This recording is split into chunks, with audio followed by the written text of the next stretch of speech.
رحیم اللہ تعالیٰ کے نام سے شروع کرتا ہوں۔ درود و سلام ہو محمد عربی صلی اللہ علیہ وسلم پہ، آپ کے آل پہ، آپ کے اصحاب پہ، اور جو لوگ قیامت تک آپ کی پیروی کریں۔ حضرات گرامی، یہ ایک مسلمہ حقیقت ہے کہ جس دور میں جو نبی ہوتا ہے وہ اس امت کا، اس دور کا سب سے بڑا عالم ہوتا ہے۔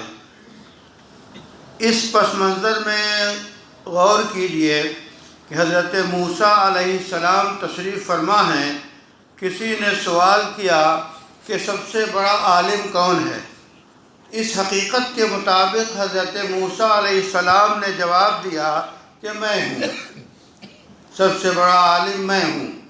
اللہ تعالیٰ کی جناب میں یہ بات کچھ جو ہے وہ بہتر معلوم نہیں ہوئی کہ اس طرح کہا جائے کہ سب سے بڑا عالم میں ہوں۔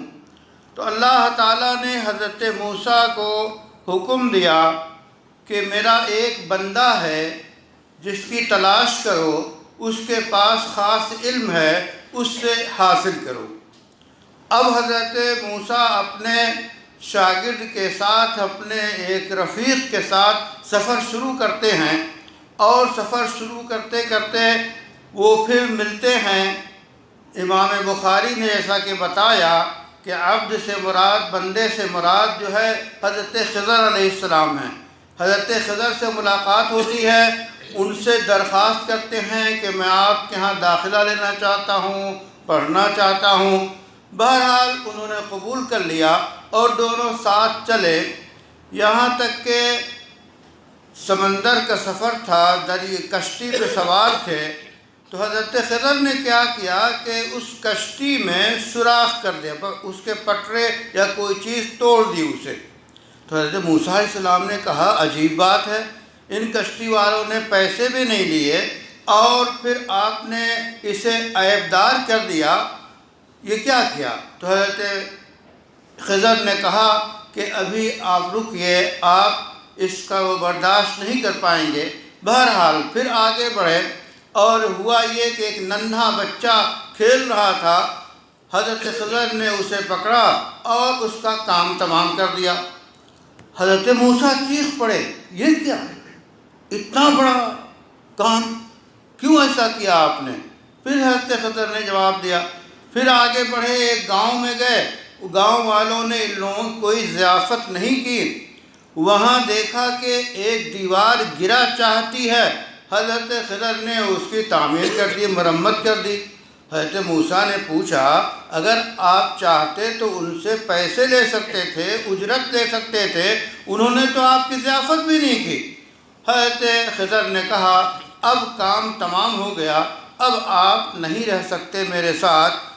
اس کے بعد انہوں نے تینوں سوالات کے جوابات دیے کہ پہلا واقعہ جو کشتی میں نے جو ہے عیبدار کی، وہ اس لیے کہ آگے ایک بادشاہ تھا جو خوبصورت اچھی کشتی کو غصب کر لیتا، چھین لیتا، اور یہ کشتی مسکینوں، یتیموں اور معذوروں کی تھی، ان کا کام چلتا تھا، اس لیے کشتی کو میں نے عیبدار کر دیا تاکہ بادشاہ نہ لے۔ دوسرا مسئلہ جو بچے کو میں نے مار ڈالا، وہ اس لیے کہ وہ بچہ اگر بڑا ہوتا تو اپنے ماں باپ کو کفر اور شرک میں مبتلا کر دیتا، اس واسطے پہلے اس کا قصہ تمام کر دیا، اور اللہ تعالیٰ ان کو بہترین اولاد دے گا۔ اس کے بعد جہاں تک دیوار کا مسئلہ ہے تو دیوار کے نیچے خزانہ جو ہے تھا، اور یتیم بچوں کا تھا، ابھی بچے یتیم تھے، اگر وہ دیوار گر جاتی خزانہ لٹ جاتا، اس لیے میں نے دیوار تعمیر کر دی۔ تو تینوں جو سوالات آپ نے کیے اس کے یہ جوابات ہیں کہ دیکھنے میں ایسا لگ رہا تھا کہ ایسا نہیں کرنا چاہیے، لیکن اللہ کے حکم سے میں نے کیا۔ حاصل یہ کہ علم کی کوئی انتہا نہیں ہے، اور اللہ تعالیٰ اس کو ظاہر فرماتے ہیں۔ پھر حضرت موسیٰ علیہ السلام کو تنبہ ہوا، اور بڑے وفا شعار شاگرد کی طرح حضرت خضر کی خدمت میں رہے، لیکن جب معاملہ شریعت کا آئے فوراً ٹوک دیں۔ یہ ایک عالم کی، ایک فقیہ کی ذمہ داری ہوتی ہے کہ معاشرے میں کوئی چیز شریعت کے خلاف دیکھے فوراً حکمت اور کے ساتھ اسے ٹوکے اور اس پہ نکیر کرے، خاموشی اختیار نہیں کرنی چاہیے۔ تو یہ گویا حضرت موسیٰ اور خضر کا واقعہ ہے جو 16ویں پارے میں بیان کیا گیا اور 15ویں پارے میں اس کے ابتدا تھی۔ اس کے بعد پھر اللہ تعالیٰ نے بتایا کہ بہت سے مناظر سورہ کہف میں پیش کیے ہیں کہ کافروں کے ٹھکانے، مومنوں کا انجام کیا ہوگا۔ اس کے بعد سورہ مریم کا آغاز ہوتا ہے، اس میں رحمت کے مختلف الفاظ جو ہیں، رحمت کے تقریباً 16 بار مختلف الفاظ کے ساتھ ذکر آیا ہے، اور رحمت کیسے ملتی ہے، اس کے مواقع کیا ہیں، اور رحمت کے اسباب کیا ہیں، اور رحمت تک پہنچنے کے طریقے کیا ہیں۔ اور امید یہ ہے کہ رمضان المبارک کا یہ مہینہ، رحمت کا مہینہ، رحمت تک پہنچنے میں ہمارے لیے معاون اور مددگار ثابت ہوگا۔ اسی طرح سورہ مریم کا آغاز زکریا علیہ السلام کے واقعے سے ہوتا ہے کہ زکریا علیہ السلام کو اللہ نے عظیم الشان اولاد کی نعمت سے نوازا، اور یہ قدرت کا کرشمہ تھا کہ ایسی عمر میں جب کہ حضرت زکریا بھی اور ان کی اہلیہ بھی بڑھاپے کی عمر کو پہنچ گئی تھی، عام طور پہ اولاد نہیں ہوتی ہے ایسے وقت میں، اور بانجھپن کا بھی شکار تھیں، لیکن کرشماتی انداز میں اللہ تعالیٰ نے ان کو اولاد اپنی رحمت سے نوازا۔